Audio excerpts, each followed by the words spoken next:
आचार्य देवो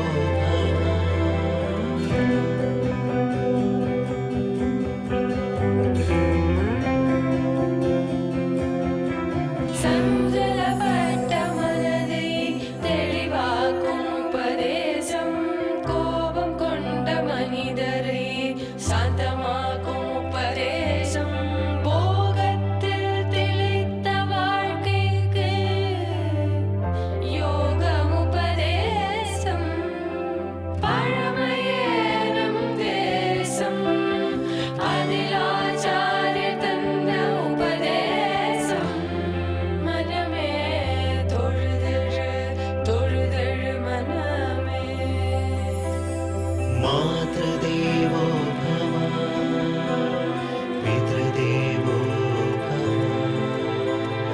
आचार्य देवो भव.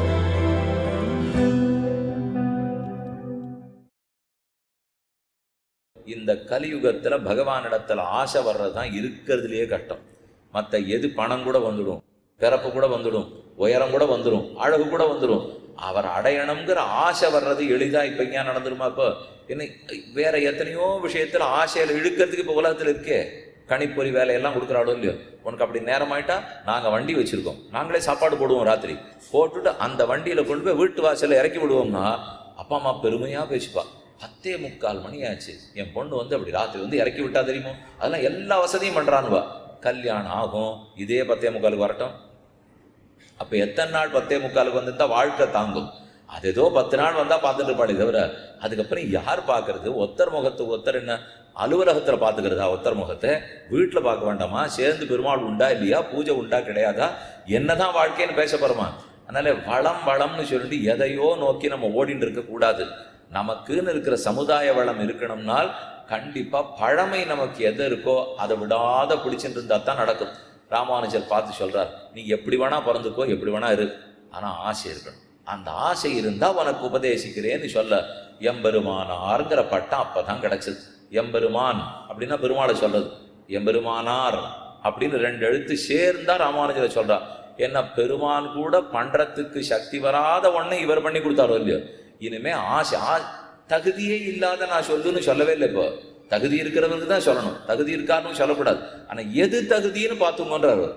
படிப்பு தகுதி இல்லை, பிறப்பு தகுதி இல்லை, மொழி தகுதி இல்லை, எதுவும் இல்லை, ஆசை தகுதி. ஆனா அந்த ஆசை கலியுகத்துல சுலபத்துல வராது. வேணும்னா ஆச்சாரியர்கள் அதையும் ஏற்படுத்தி நமக்கு கொடுக்கிறார்கள். ஆசையுடையோர்க்கெல்லாம் ஆரியர்கள் கூறுமென்னு பேசி வரம்பறுத்தார் பெண். இது ஒரு முக்கியமானது. அப்ப எதை சொல்லியிருக்கேன்? சமுதாயம் வளம் பெற்று வேத மார்க்கம் அழிஞ்சு போயிடக்கூடாது, அது நன்னா வளரணும், பக்தி குறைஞ்சு போயிடக்கூடாதுங்கிறதுக்காக சம்ஸ்கிருதத்தை அப்படியே தமிழாக்கினார். ஆக்கினதை வெறுமை விட்டுடல, கோவில்கள் எல்லாம் பாட வச்சார், வீட்டுல எல்லாம் பாட வச்சுட்டார். எல்லா சாதியும் சமம்னு புரியறதுக்காக ஆழ்வார்களே எல்லா சாதியிலையும் பிறந்து விட்டா முன்னாடியே. அவர்கள் பாடினத்தை தான் இத்தனை ஆச்சாரியர்கள் அந்தணர்கள் அத்தனை பேரும் கொண்டாடிட்டு இருக்கா. அதோட நிக்கல, திருக்கோட்டியூருக்கு போய் தான் மட்டும் பெற்றுண்ட அர்த்தத்தை யாரா இருக்கட்டும் ஆசை இருந்தா நீங்க பெற்றுக்கோனுட்டா. இதை கேள்விப்பட்ட உடனே ஓடி வந்தார் திருக்கோட்டியூர் நம்பி. என்ன அநியாயம் இது? நான் உங்ககிட்ட சத்திய பிரதிங்க வாங்கிட்டு இருக்கேன், நீர் மாட்டுக்கு ஒன்னு இட்டத்துக்கு எல்லாத்துக்கும் சொல்லிட்டு இருக்கிறேன், நரக்கத்துக்கு போவீர் தெரியுமான்னா? தெரியுமே, ஆச்சாரியன் வாக்கியத்தை மீறினோம்னா நரக்கன்னா. உண்மை சொல்லுக்கு சத்தியம் பண்ணி கொடுத்துட்டு நான் இஷ்டத்துக்கு சொன்னேன்னா போயிட்டு போறேன். நான் ஒருத்தன் நரகத்துக்கு போனாலும் இவா இத்தனை பேர் மோட்சத்துக்கு போயிடுவாள்னா தாராளமா போயிட்டு போறேன் என்று தனி மனிதன் விட்டு கொடுத்தா தான் சமுதாயம் வளம் பெறும். நேரம் அந்த இடத்துல பாருங்க, தான்கிற தன் வளத்தை பார்த்து நின்றுடு. ஆனா என்ன ஆயிடும் கடைசியில? சமுதாய வளத்துக்காக தனி மனிதன் வளத்தை விட்டால் அவன் வீணப்பட மாட்டான். அதை பார்த்து பெருமாள் பறிச்சு கொடுக்குறாப்புல அந்த சமுதாயத்தையும் வசதி விட்டுட்டு இவனையும் வசதி விட்டுருவார். இவனை விட்டுடவே மாட்டார்ப்போ. அவன் அத்தனை பேருக்கு கிடைக்கிறதுன்னா இவனுக்கு சேர்த்து கிடைச்சிடாதோ. நடந்தது, குரங்குகள் பல பேர் இறந்து போயிட்டான். சண்டை, ராமனுக்கு ராவணனுக்கு சண்டை. அந்த சண்டையில ராமனுக்காக எத்தனை குரங்குகள் உயிர் கொடுத்துட்டான். முதல்ல சொல்லி வச்சுட்டார், சுக்ரீவா எந்த பிணம் இருந்தாலும் சரி ஜாகிரதைப்படுத்தி வை, எதையும் எரிக்க கூடாது, எதையும் கடல்ல தூக்கி போடக்கூடாது. ஆனா அதே ராவணன் ஒரு ஆணை பேரை வச்சிருக்கான், எந்த ராட்சசன் இறந்தாலும் கடல்ல தூக்கி போட்டு, அது இருக்கவே வேண்டாம். ஏன்னா மலை போல குவிஞ்சுதுன்னா அதை பார்த்து மற்ற பேருக்கு பயமா படுமா. ஒரு ராட்சசால் இத்தனை பேர் போயிட்டாளா, அப்ப நம்ம தோத்துருவோமோன்னு பயமா இருக்கும். இது ரெண்டும் நடந்திருக்கு, யுத்தம் முடிஞ்சு போச்சு. ஆகாசத்துல இந்திரன் முதலான தேவர்கள் வந்து நிற்கிறான். ராமனை ஓஹோன்னு கொண்டாடுறான். பவான் நாராயணோ தேவா, நீதான் தேவதேவன், நீதான் நாராயணன். ராமன் கை கூப்பிட்டு சொல்றாரு, என்னை இதுக்கு கொண்டாடிட்டு இருக்கு. ஆத்மானம் மானுஷம் மன்னே ராமம் தசரதாத்மஜன். நான் தசரதனுக்கு பிள்ளை, நான் மனிதன், என்ன ஒண்ணு தெய்வம்லாம் நீங்க கொண்டாட வேண்டாம்னு சொல்லிட்டு இருக்காரு. அப்ப இந்திரன் சொல்றார், ராமா உனக்கு ஏதாவது வரம் வேணும்னா கேளு. ராமன் சட்டுன்னு கேட்டார், நிறைய குரங்குகள்லாம் எனக்காக உயிர் விட்டுருக்கு, இவா மொத்த பேருக்கும் உயிரை திருப்பி கொடுத்துடுறியா என்று கேட்க கொடுத்துட்டார் இந்திரன். அப்ப இறந்த குரங்குகள் அத்தனையும் மறுபடியும் உயிர் வித்து வந்துடுத்துப்போ. இதைத்தான் லங்கா யுத்த ஹதான் ஹரீன் துஜசுகான் சம்பூக தோஷான்மிருதம் கூறத்தாழ்வான்கிறவர் ராமானுஜருக்கு சீடர். அவர் பஞ்சஸ்தவம்னு ஒரு நூல் அழகா இருக்கும். கேட்டு பார்த்தீங்கன்னா கேட்கறதுக்கே இனிமையா இருக்கும். அத்தனை அர்த்தங்களை அதில் கொட்டி வச்சிருக்கார். அதில் அவர் சொல்றார், பகவன் எங்கெங்கெல்லாம் நீ போன உயிரை மீட்டு கொடுத்துருக்கியாமே, எங்கெங்கே நான் கேள்விப்பட்டேன். இப்போ திரௌபதி, அதுக்கப்புறம் அவருடைய மருமகள் உத்தரா கர்ப்பத்தில் பரீட்சித்திருந்தாராம், படுத்தாமே. அதை நீ உள்ள போய்த்தானே இறந்து போன கர்ப்பத்தை வெளியில கொண்டு உயிர் ஊட்டினியா, அதுதானே பரீட்சித்தா அப்புறம் ஆச்சு.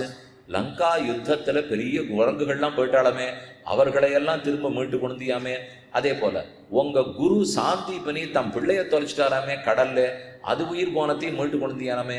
இன்னொரு பிராமணருக்கு 4 பிள்ளைகள் பிறந்த 4வது நாள் காணா போயிட்டாலுமே, அந்த இறந்த பிள்ளைகள்லாம் அதே உடம்போட திரும்பி கொண்டு கொடுத்தியானமே.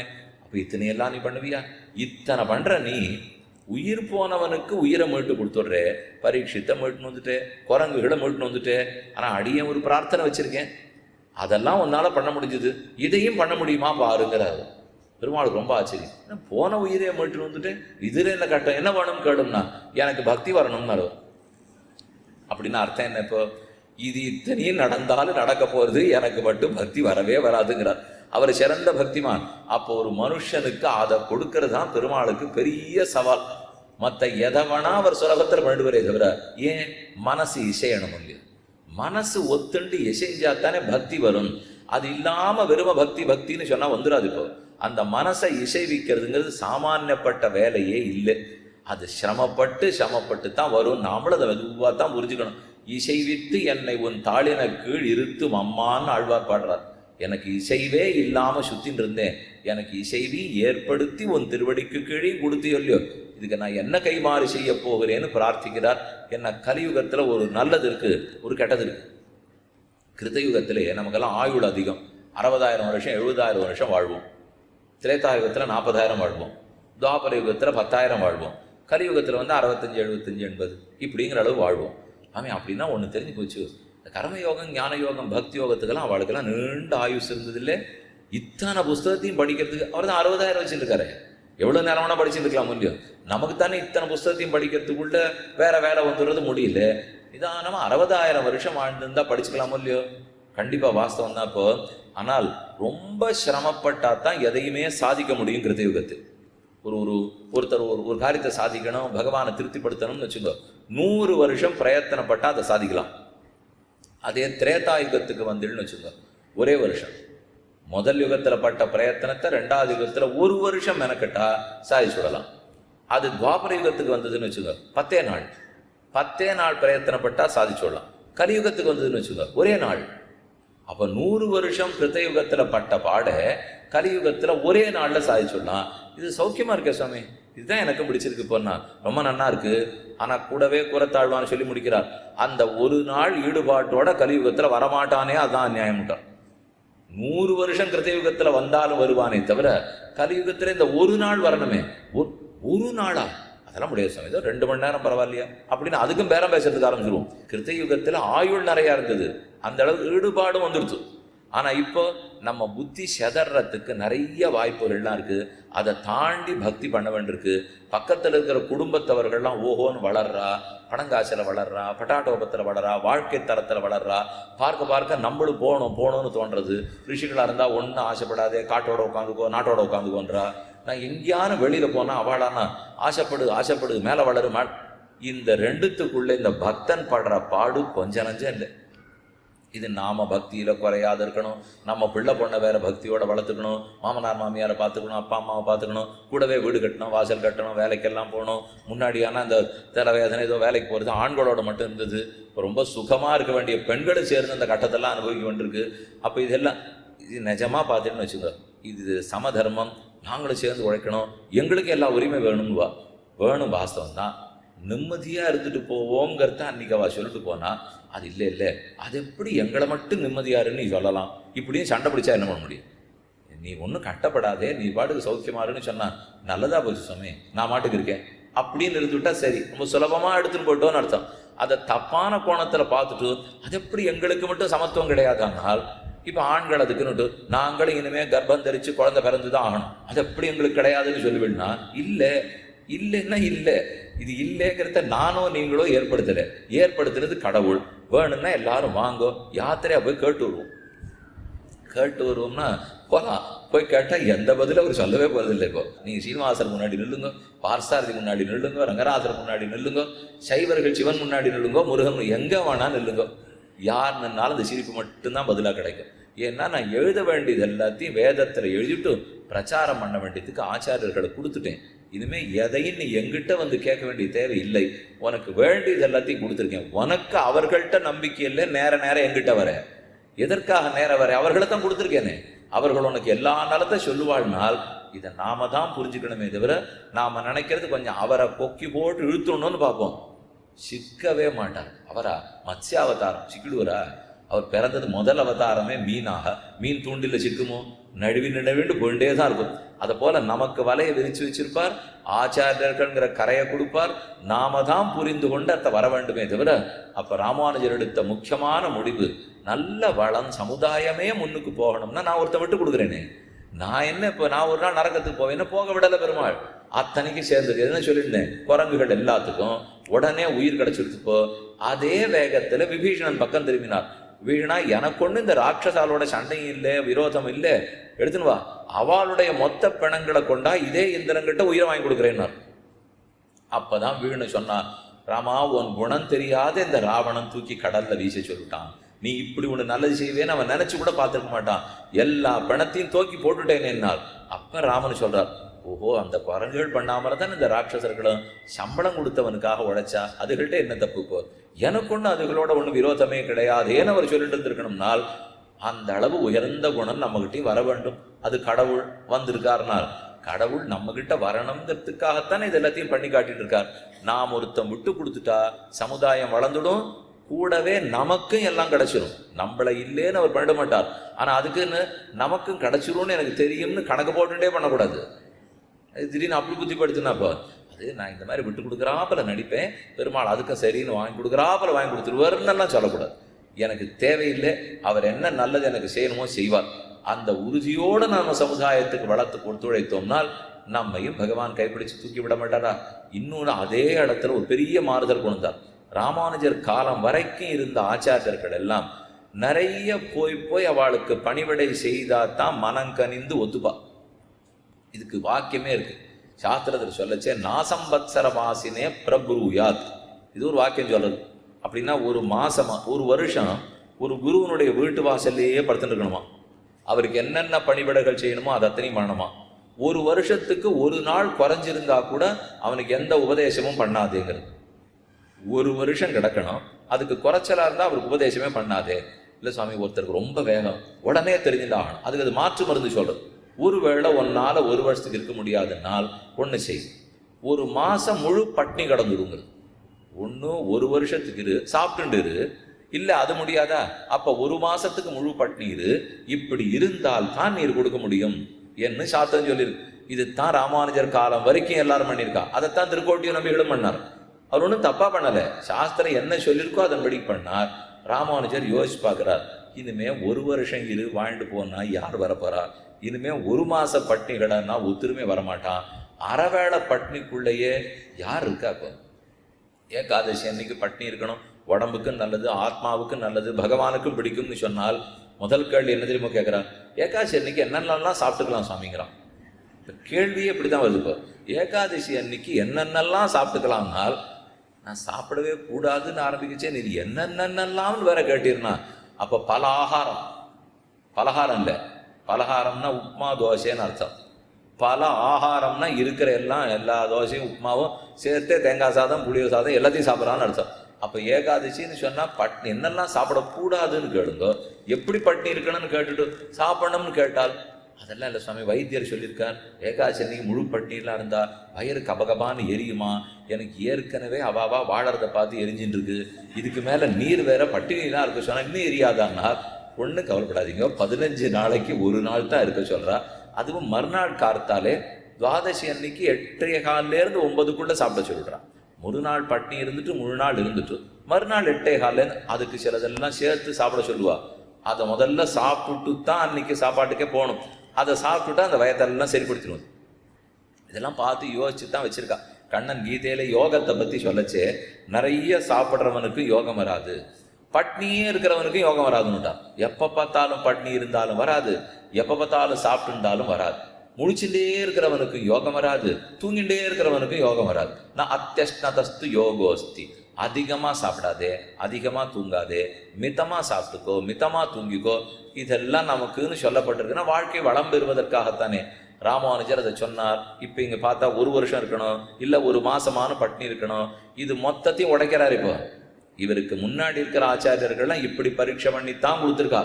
ஆனால் இவர் காலத்தில் தான் அனுவிருத்தி பிரசன்னாச்சாரியர்களை கிருபாமாத்திர பிரசன்னாச்சாரியர்களாக மாத்துறார். இந்த சொல்லுக்கு முதல்ல பொருள் தெரிஞ்சுப்போம். அனுவிருத்தி பிரசன்னாச்சாரியர்கள்னால் நான் போய் போய் பணிவிட செய்து செய்து செய்து திருப்தி அடைந்து அதனால எனக்கு உபதேசம் பண்றவா இவர்கள் தான் அனுவிருத்தி பிரசன்னாச்சாரியர்கள். ஆனால் கிருபாமாத்திர பிரசன்னாச்சாரியர்கள்னால் நான் ஒண்ணுமே பண்ணாட்டா கூட ஐயோஹோ இந்த சம்சாரத்தில் இந்த உயர்ந்த மந்திரத்தை இழந்து இவன் துன்பப்படுகிறானே அப்படிங்கிற கருணையே காரணமாக கொடுத்துடுறான். இவங்கிட்ட பரீட்சை பண்ண மாட்டா, அவள்கிட்ட அத்தனை கருணை இருக்கு.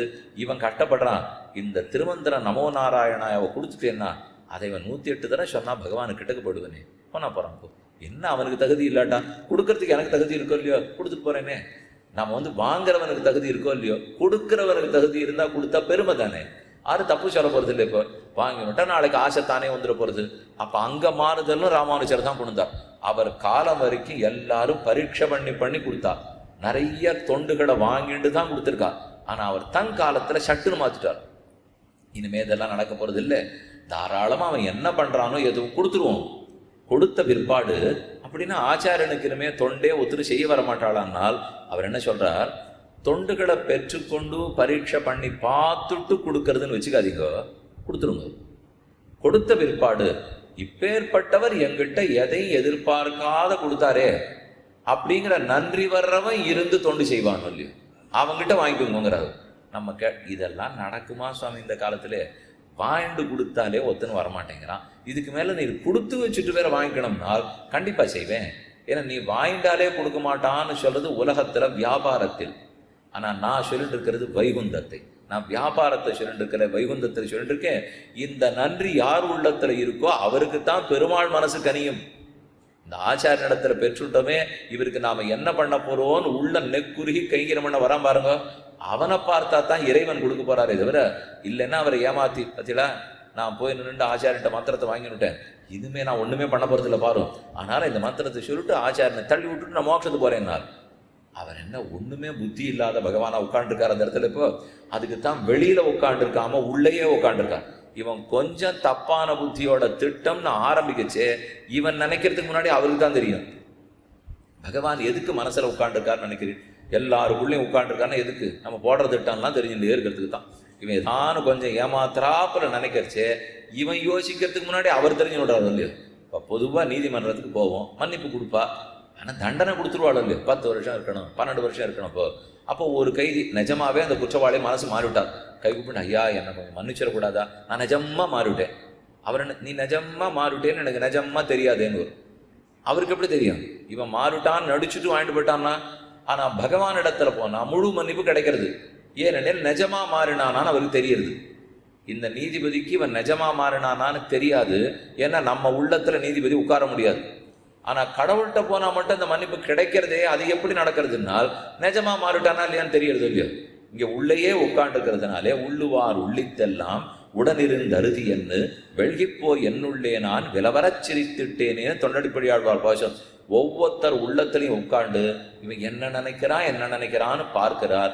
ஆகவே ஆச்சாரியனை ஏமாத்திட்டு மோட்சம் போயிடலான்னு நினைக்கக்கூடாது.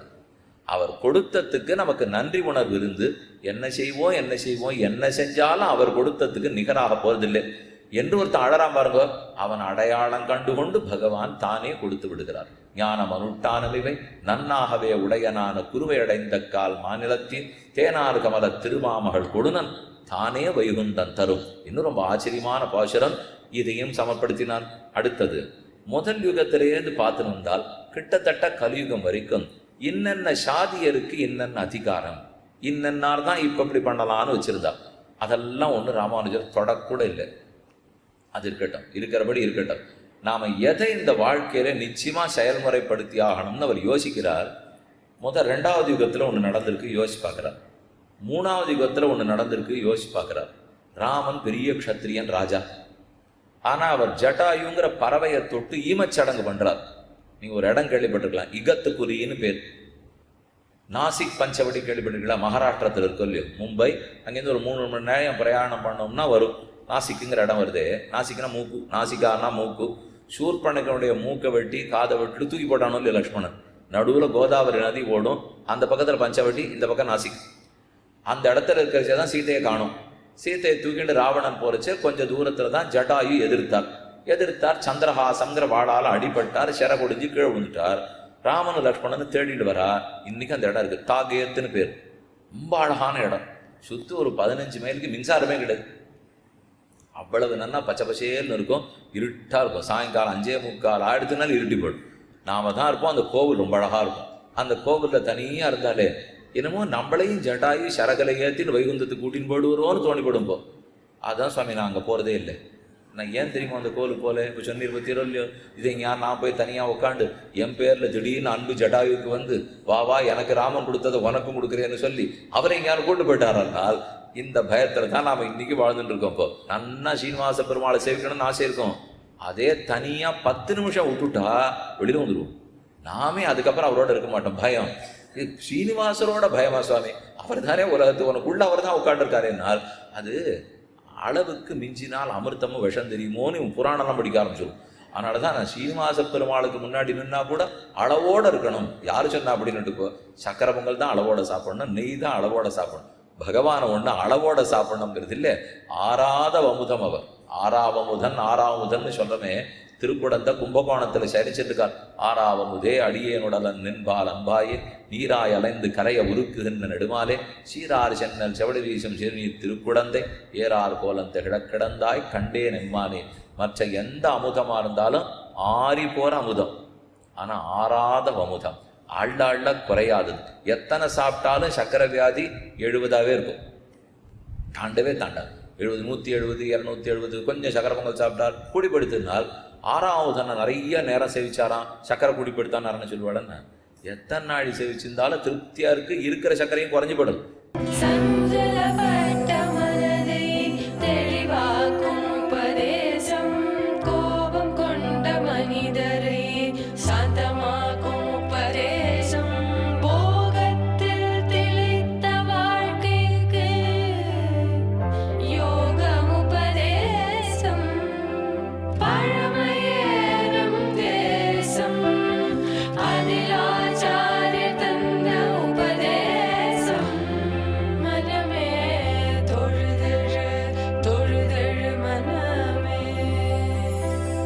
मातृदेवो भव पितृदेवो भव आचार्यदेवो भव।